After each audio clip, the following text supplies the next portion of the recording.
युद्ध युद्ध तिसरं विश्वयुद्ध महायुद्ध अशा संपूर्ण युद्धाच्या झळा अखंड विश्वाला आज अनुभवायला येत आहे। या युद्धाच्या झळांमधून आपल्या जीवनावश्यक गरजा भागविण्यासाठी चाललेली प्रत्येक राष्ट्रप्रमुखाची धडपड ती आपले सन्माननीय पंतप्रधान नरेंद्रजी मोदी आणि भारत सरकार अगदी उजव्या रीतीने पेलत आहे। ही चॅलेंजेस आहेत, ही देशापुढील आव्हानं आहेत। यामध्ये नुकताच आपण ऐकला की जीवनावश्यक वस्तू कायदा 1955 ज्याला आपण एस्मा ऍक्ट म्हणून ओळखतो।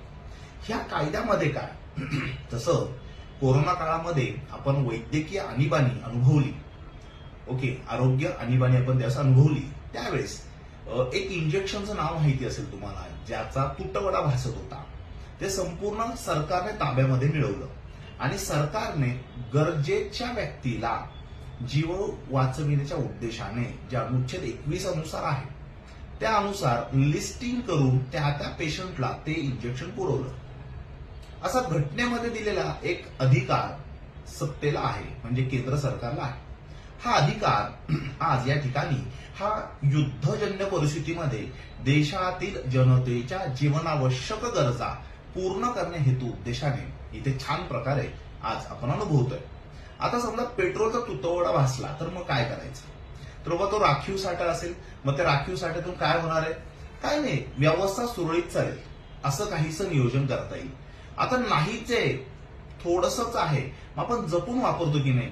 मग ते जपून वापरणं म्हणजे काय? तर सरकारने त्याचा ताबा मिळवणं आणि गरज भागवण्या इतकी त्याची व्यवस्था आणि उपयोजन म्हणजेच डिसेंट्रलायझेशन म्हणूया, त्याचं वाटप हे ठरवलं जात असतं।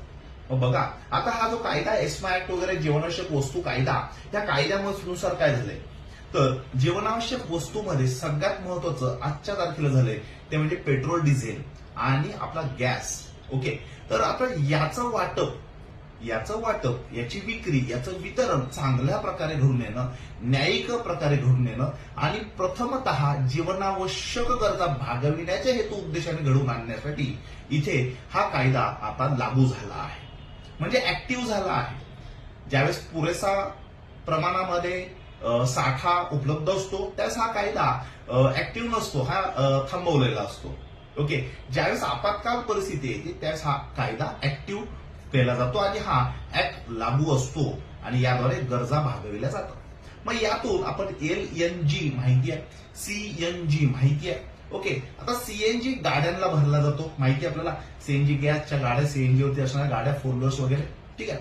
LNG लिक्विड पेट्रोलियम गॅस, हा आपल्या गॅसच्या टाकीमध्ये घरगुती वापराचा गॅस, ठीक आहे। दुसरी गोष्ट, शेती, कृषी क्षेत्रामध्ये सुद्धा गॅस हा वापरात आणला जातो। मग कुठे वापरात आणला जातो तर खत प्रकल्प आहे, ह्या खत प्रकल्पांसाठी गॅस वापरात आणला जातो। मग आता बघा ना, LNG, CNG आणि खत कारखाने जे कृषी ऍग्रिकल्चर फील्डशी निगडीत आहे, यांच्यासाठी हा गॅस आजच्या तारखेला त्याच अनुक्रमे, म्हणजे पहिले घरगुती, नंतर गाडी वाहतूक व्यवस्थेसाठी आणि नंतर कृषी क्षेत्रासाठी असा हा उपलब्ध होणार आहे। याच्यासाठी समिती गठीत केलेली आहे। मागील वापराच्या सरासरी 70%, म्हणजे बघा, कृषी क्षेत्र जे आहे इथे यांना लागणारा गॅस, खत कारखान्यांसाठी लागणारा गॅस, यांनी मागील 6 महिन्यापूर्वी जेवढा गॅस वापरला होता त्याच्या सरासरीने ऍज अन ऍव्हरेज तुम्हाला गॅस उपलब्ध होईल।